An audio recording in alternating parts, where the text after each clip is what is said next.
Good morning students.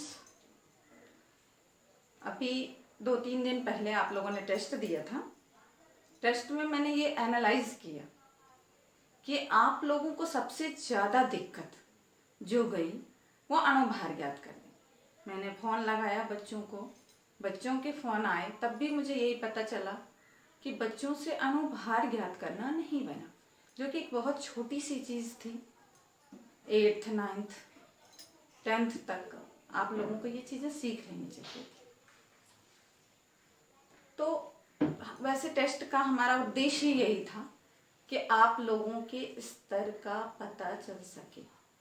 और जो दो क्लास ली मैंने, उसमें भी जो कुछ भी बताया, तो कुछ लेट ज्वाइन किए और आवाज़ सुनाई नहीं दी, बहुत सारी समस्याएं गई।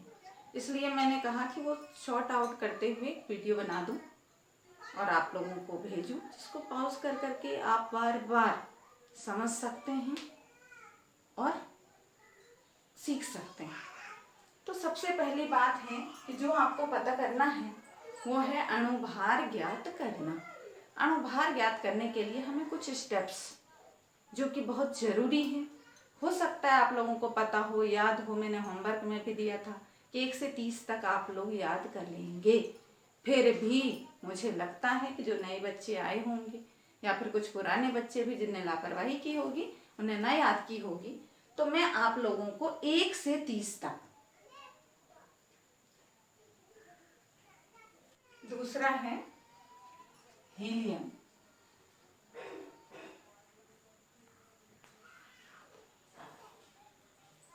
संकेत HE, जैसा कि आप देख रहे हैं, एक कैपिटल और दूसरा स्मॉल। तो कैपिटल के बाद 2 नहीं 3 नहीं, कितने भी स्मॉल लग जाएं, लेकिन वो एक परमाणु को शो करता है। ये बात भी मैंने आपको बताई थी। हीलियम की परमाणु संख्या 2 और परमाणु भार 4। तीसरा है लिथियम। संकेत Li 3 और परमाणु भार 6। फिर है बेरिलियम।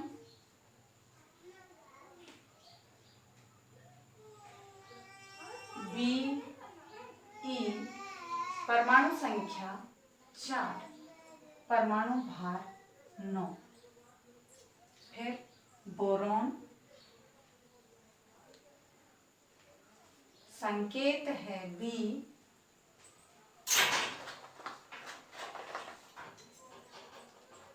परमाणु संख्या 5, परमाणु भार 10। कार्बन C, परमाणु संख्या 6, परमाणु भार 12। नाइट्रोजन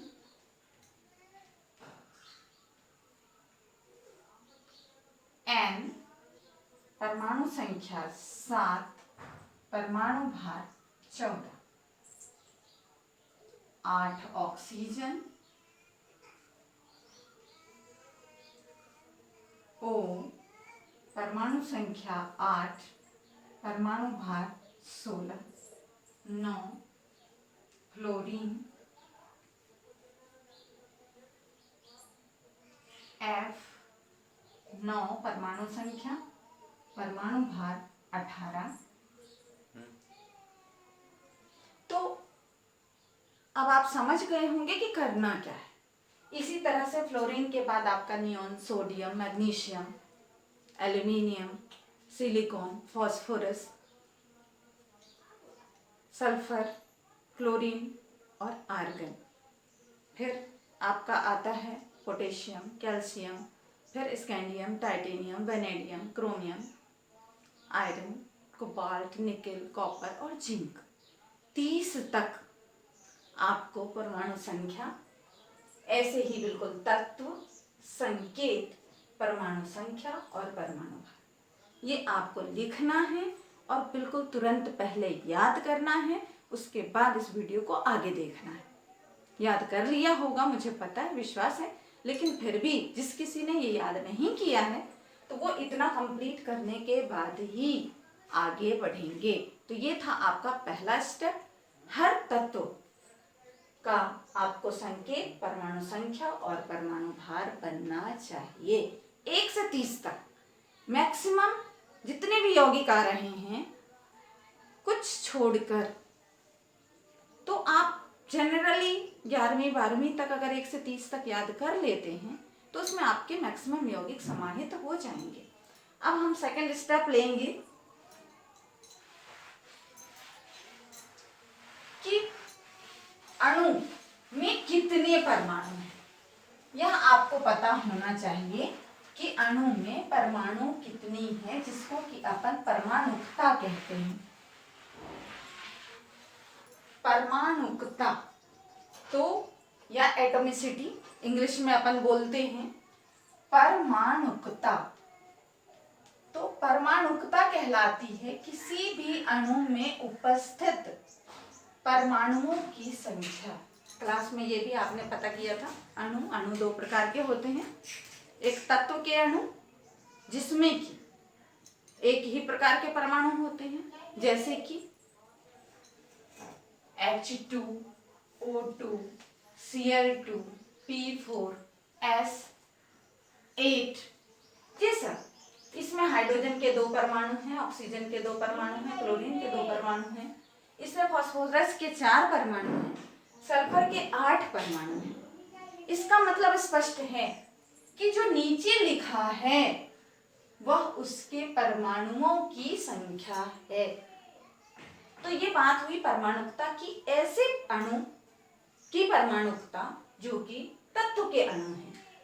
तत्व के अणु जो कि एक ही प्रकार के परमाणुओं से मिलकर बने होते हैं। ढेर सारे आपको यौगिक के अणु मिलेंगे। तो हम यौगिक के अणु की बात करें तो H2O, CO2, CCl4, C6, H12, O6 glucose का अणु है। 10वीं में आपने बड़ी डिटेल में पढ़ा होगा, हर चीज में, पाचन से लेके, श्वसन से लेके, प्रकाश संश्लेषण से लेके इस अणु का जिक्र बार बार होता है। तो मैंने अभी अभी बताया, इन सब में तो आपको दिखाई रहा हाइड्रोजन 2, ऑक्सीजन 1। जैसा कि मैंने बताया आपको कि जो नीचे लिखे रहते हैं वह संख्या उस परमाणु की संख्या को प्रदर्शित करता है। अब यहाँ पर 2 प्रकार के परमाणु हैं। एक हाइड्रोजन जिसकी संख्या 2 दिख रही है आपको, ऑक्सीजन जिसकी संख्या 1 दिख रही है आपको। कार्बन डाइऑक्साइड, कार्बन की संख्या 1, ऑक्सीजन की संख्या 2, CCl4। तो यहाँ पर अपन कोई बोल सकते हैं कि कार्बन 1 है, जो कार्बन 1 नहीं है, 2 है। एक कार्बन ये वाला और दूसरा कार्बन ये वाला। और L, चूंकि आपने अभी पूरी आवर्त सारणी का अध्ययन नहीं किया अभी, लेकिन फिर भी आपने याद किया कि क्लोरीन जिसकी परमाणु संख्या 17 और परमाणु भार 35.5 होता है, अब तक आप याद कर चुके होंगे। तो कार्बन, यहाँ पर एक कार्बन है और ये क्लोरीन है। तो क्यों ये क्लोरीन है? तो सवाल ये है कि जब भी किसी परमाणु में 2 लेटर हैं, एक कैपिटल और दूसरा स्मॉल, तो मैंने आपको बताया कि भले 2 लेटर हैं लेकिन वो एक ही परमाणु को शो कर रहे होते हैं। ऐसे आगे आपको 2 लेटर वाले, 3 लेटर वाले बहुत सारे परमाणु सामने आएंगे। तो ये बात ध्यान रखना है कि अगर एक कैपिटल, यानी कि किसी भी परमाणु, किसी भी अणु में अपन जितने कैपिटल लेटर उन्हीं को परमाणु माने, जो स्मॉल लेटर है वो उसके साथ के होते हैं। तो इस तरह से, जैसे मैं उदाहरण लेती हूँ K2, Cr2O7। तो यहाँ पर K कैपिटल है, C कैपिटल है, O कैपिटल है, जबकि ये R स्मॉल है। तो ये पोटेशियम के 2 परमाणु, ये क्रोमियम के 2 परमाणु और ये ऑक्सीजन के 7 परमाणु, और टोटल संख्या होती है 7, 2, 9, 2, 11। इसमें परमाणुओं की संख्या 11 हुई। तो अब तक आपको समझ में आ रहा होगा। अगर हम यहाँ ग्लूकोज की बात करें तो ये सारे कैपिटल लेटर हैं, C भी कैपिटल, H भी कैपिटल, O भी कैपिटल। C की संख्या 6, H के 12 और O के 6, तो 12, 6, 18 और 18 6 24। तो टोटल परमाणुओं की संख्या इसमें 24 होती है। तो ये हमें दूसरा स्टेप है कि किसी भी अणु में परमाणुओं की संख्या कितनी है, कौन कौन से परमाणु हैं, यह ज्ञात होना अनिवार्य है। तभी आप उसके अणुभार को जो ज्ञात कर सकते हैं। अब परमाणु भार आप ज्ञात कर चुके हैं, अणु में कितने परमाणु हैं यह बात आपको ज्ञात हो गई। लेकिन कुछ अणु आपको इस तरह से मिलेंगे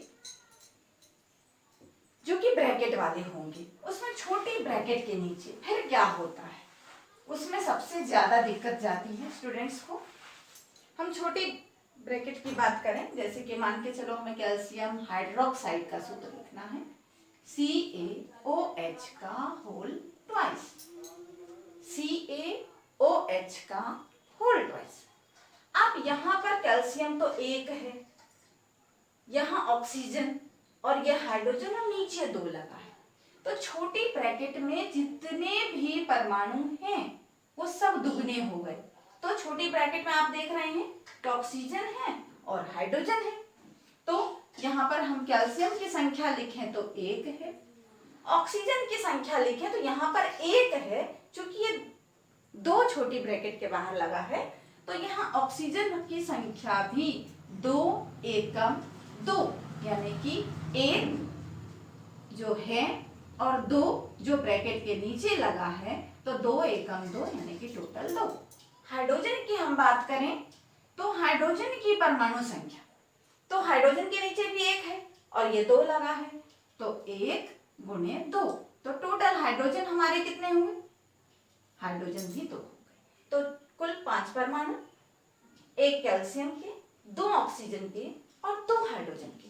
तो इस तरह से आपको स्पष्ट हो गया होगा कि ब्रैकेट के बाहर जो लगा हो तो उसका क्या करना है। तो ब्रैकेट के अंदर जितनी भी संख्या है, अगर यहाँ 3 लगा है तो ये तिगुने हो जाएंगे, 2 लगा है तो ये सब दुगुने हो जाएंगे। अब मैं एक एग्जांपल लेती हूँ जो मैंने क्लास के दौरान भी ली थी और शायद बहुत सारे बच्चों ने हमें रिप्लाई दिया कि हमारे समझ में वो नहीं आया, वो था एल्यूमिनियम सल्फेट। अगर वो आपके समझ में आ गया तो ऐसा कोई अणु नहीं है जिसमें क्या परमाणुओं की संख्या का पता नहीं कर सकते हैं, तो वो है आपका एल्यूमिनियम सल्फेट, यानी Al2SO4 का होल थ्राइस। तो जैसा कि मैंने बताया कि यहाँ पर 2 लिखा है, A कैपिटल L स्मॉल है, यानी कि ये पूरा 1 परमाणु हुआ। तो 1 परमाणु किसका, एल्यूमिनियम का, तो एल्यूमिनियम हम यहाँ लिख दें। दूसरे प्रकार के परमाणु हमारे पास ये सल्फर है और तीसरे प्रकार का परमाणु हमारे पास ऑक्सीजन है। एल्यूमिनियम के लिए नीचे लिखी संख्या 2 है तो ये 2 ही होगी। सल्फर के नीचे कुछ नहीं लिखा यानी कि 1 है, सल्फर की संख्या यहाँ पर 1 है, चूंकि तो 1 लिख दे और गुणे जो ब्रैकेट के बाहर लगा है 3, तो उसको 3 कर दे। तो एल्यूमिनियम की संख्या 2 जबकि सल्फर की संख्या हमारी 3 होती है। और ऑक्सीजन की बात करें तो ऑक्सीजन के नीचे 4 लगा है पहले से, तो उस 4 को हम यहाँ लिखेंगे और ब्रैकेट के बाहर जो ये लगा है उसको हम बाहर लिखेंगे। तो 4 तिया 12, तो ऑक्सीजन कितने हो गए, टोटल 12 होते हैं। अब हमारे पास संख्या पता चल गई 2, 3 और 12। इसके बाद आपको किसी भी अणु के परमाणुओं की संख्या पता करने में कोई दिक्कत नहीं जाएगी। एक उदाहरण और ले लेते हैं, वो थोड़ा इसको जटिल यौगिक कहा जाता है। इसमें बड़ी ब्रैकेट छोटी ब्रैकेट भी लगती है। बाद में आपको बहुत डिटेल से ये पता चलेगा जब आप 12वीं में जाएंगे या जो बच्चे 12वीं में हैं। अब यह एक अणु है, अब इसमें कौन से परमाणु कितने हैं, तो ये देखो इसके नीचे लिखा है K4। कौन कौन से परमाणु हैं, एक है पोटेशियम, दूसरा है आयरन, तीसरा है कार्बन और चौथा है नाइट्रोजन। अब पोटेशियम, तो पोटेशियम की संख्या होती है 4, आयरन, आयरन के नीचे एक है और जिस ब्रैकेट के अंदर ये आयरन है उसके बाहर भी कोई संख्या नहीं है, ये ध्यान देना है। Fe जिस ब्रैकेट के अंदर है, हालांकि इस छोटी ब्रैकेट के बाहर 6 है, लेकिन छोटी ब्रैकेट में आपका केवल ये कार्बन और ये नाइट्रोजन है। आयरन का इस ब्रैकेट से या इस संख्या से कोई लेना देना नहीं है, तो आपका आयरन, तो आयरन की संख्या एक ही है। पोटेशियम के नीचे 4 लिखा था तो 4, आयरन के नीचे कुछ नहीं लिखा है, यानी कि आयरन के एक परमाणु है। अब यहाँ कार्बन की हम बात करें तो कार्बन आपका, कार्बन के नीचे एक है यानी कि कुछ नहीं लिखा है, तो 1 और गुणे ब्रैकेट के बाहर 6 लिखा है, तो ये हो गया 6। नाइट्रोजन की बात करें तो नाइट्रोजन के भी नीचे 1 है तो 1 और बाहर 6 लिखा है, तो नाइट्रोजन की संख्या भी 6 होती है। तो इस तरह से आपके इस यौगिक में कितने परमाणु भाग ले रहे हैं, तो कार्बन के 6, नाइट्रोजन के 6, 6, 6, 12, आयरन का 1, 12, 1, 13 और पोटेशियम के 4 यानी कि 13, 4, 17। तो टोटल परमाणुओं की संख्या 17 होती है। ये थी अणुओं में परमाणुओं की संख्या। अब हम आखिरी स्टेप की बात करें कि उनके भार कैसे ज्ञात करने हैं। अणु भार, तो परमाणु भार तो आपको याद ही करना है। अगली क्लास में या हम बता भी चुके थे, कोई 1 मोल के बराबर की संख्या, उसका जो वजन होता है ना, वह उसका परमाणु भार है। वैज्ञानिकों ने तौलकर ग्राम में आपको आपके बुक में लिख दिया है, तो उस पर आपको ज्यादा दिमाग खर्च करने की आवश्यकता बिल्कुल नहीं है। आप सीधा याद कीजिए कि हाइड्रोजन परमाणु संख्या 1, परमाणु भार 1, हीलियम 2, 4, लिथियम 3, 6, बेरिलियम 4, 9, बोरॉन 5, 10। तो बिल्कुल धड़ल्ले से 1 से 30 तक ऐसा याद करना है कि आपको कोई सोते से भी जगा दे और पूछे कि सोडियम क्या परमाणु संख्या क्या, तो 11 और परमाणु भार कितना, तो 23। ये याद होना चाहिए। अब हम छोटा सा एक एग्जाम्पल लेते हैं। एक अणु है हमारा NaCl, जैसा कि आपको दिख रहा है, 2 कैपिटल है, N कैपिटल, C कैपिटल। तो हमें A स्मॉल, L स्मॉल, तो एक परमाणु हमारा Na और दूसरा परमाणु हमारा Cl। अब 2 परमाणुओं के परमाणु भार को हमें जोड़ देना है, कुछ नहीं करना। परमाणु भार आपको, सिंगल परमाणु का परमाणु भार आपको पता है। अब दोनों दो परमाणु हैं एक अणु में, दोनों परमाणुओं के परमाणु भार को जोड़ दो। तो सोडियम का परमाणु भार 23, मुझे पता है कि आप लोग वहीं बोल रहे होंगे। क्लोरीन का 35.5, इन दोनों को हम जोड़ते हैं तो इसका अणु भार आता है 58.5। कोई दिक्कत नहीं है, केवल हमको ये पता करना है कि वो परमाणु कौन कौन सा है और उसके परमाणु भार क्या होते हैं, उनको आपस में जोड़ देना है। ये तो छोटा सा परमाणु था। हम CO2 ले ले, CO2, जिसमें आपको पता है कि कार्बन की संख्या कितनी है, 1, और ऑक्सीजन की संख्या कितनी है, तो उसके ठीक नीचे लिखा है 2। अब कार्बन का परमाणु भार कितना होता है, 12, और ऑक्सीजन का परमाणु भार कितना होता है, 16। तो अब यहाँ आया 12 और 16 दूनी 32, टोटल आया 44। ये ग्राम, AMU भी कहते हैं, अपन ग्राम में लें तो ये आया 44 ग्राम। 44 ग्राम किसका अणुभार आया, कार्बन डाइऑक्साइड का। तो इस तरह से छोटे छोटे अणुओं का आप निकाल सकते हैं। हम H2O का निकालते हैं, H2O। तो हाइड्रोजन की परमाणु संख्या कितनी है, 2, ऑक्सीजन के परमाणुओं की संख्या कितनी है, 1, 2 गुणे 1 परमाणु भार, ये परमाणु भार है किसका, हाइड्रोजन का, और ये 2, ये जो नीचे लिखा है वो संख्या है, ये है संख्या, और ये है परमाणु भार तत्व का। तो हाइड्रोजन के परमाणुओं की संख्या 2, परमाणु भार 1, तो 2 एकम 2, और ऑक्सीजन का 1 है और परमाणु भार है 16, तो बराबर ये हो गया 16 एकम 16, टोटल हो गए 18। इस तरह से H2O का अणुभार जो है वो है 18।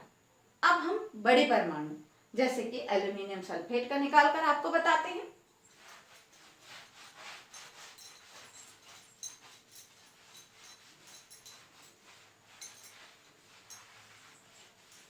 हमारा टॉपिक चल रहा है अणुभार ज्ञात करना। अणुभार हम लेते हैं एल्यूमिनियम सल्फेट Al2 SO4 का होल थ्राइस। अब आप ही बताते जाइए।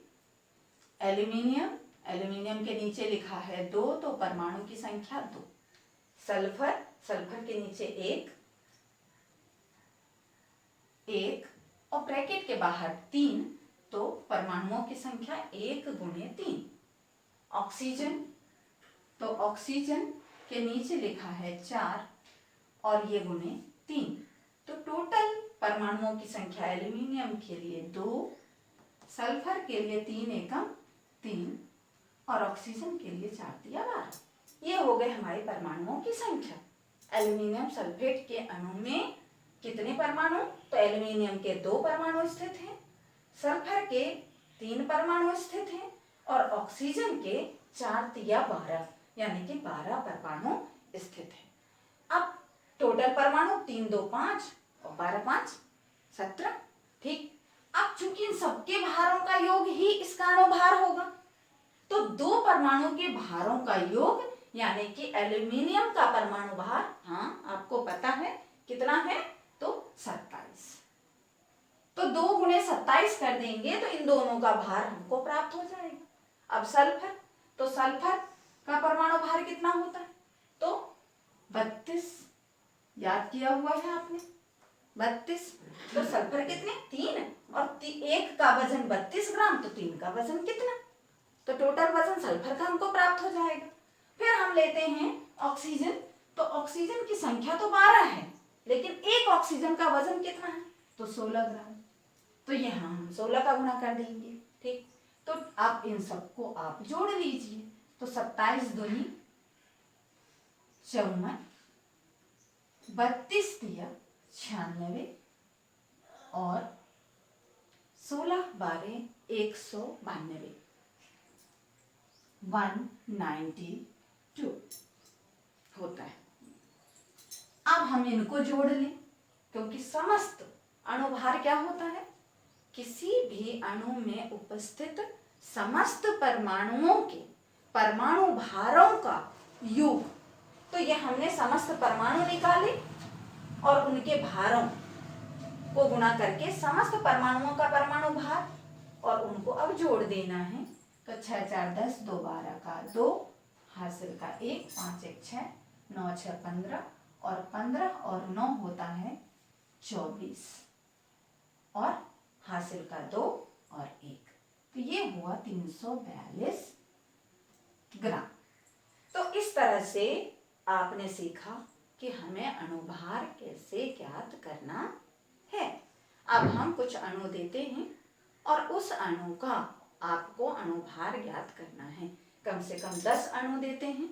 ठीक, ऐसे तो आप कह देते हैं, होमवर्क हमें दिखाई नहीं दे रहा है। 10 अणु हम लिख देते हैं इसी में और ये सबको दिखाई देगा, और इन 10 अणुओं का अणुभार आपको ज्ञात करके रखना है। जब भी क्लास लगेगी तो मैं सबसे पूछूंगी। CH4 C6 H6 Al OH का होल थ्राइस। ये सारे यौगिक मैं कैसे लिख रही हूँ? ये सब आपसे बनेंगे, इतने अच्छे से बनेंगे। अभी तो आपको केवल अणुभार ज्ञात करने के लिए ही पता करना है।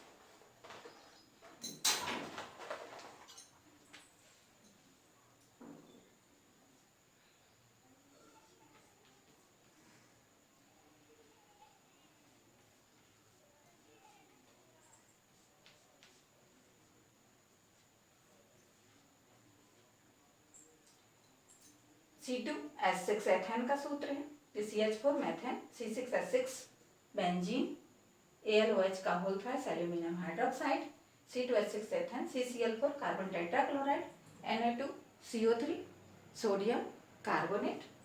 और मैं वही यौगिक दे रही हूँ जिसकी कि आपको आवश्यकता अभी बार बार पड़ेगी।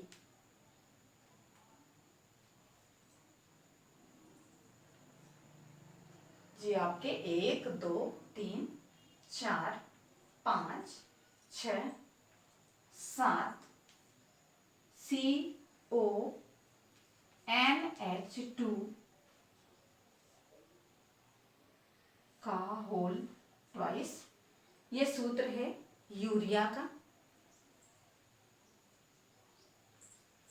फिर अपन कुछ यौगिक लेंगे, CaCO3, इसकी भी जरूरत बार बार पड़ेगी, CuSO4 डॉट 5H2O। अब आप देख रहे हैं ये डॉट वाले 5H2O को भी साथ में, तो इसको आप ले सकते हैं 18 पंचे, ठीक। तो 90 आप जोड़ देंगे, CuSO4 का आप निकाल लेंगे तो कोई दिक्कत नहीं जाएगी। 4 5 6 7 8 9 और ये 10, इन 10 अणुओं का अणुभार आपको निकाल कर रख लेना है। क्लियर, ठीक। तो इसके साथ ही ये वीडियो समाप्त होती है, फिर हम मिलेंगे ऑनलाइन कक्षा में।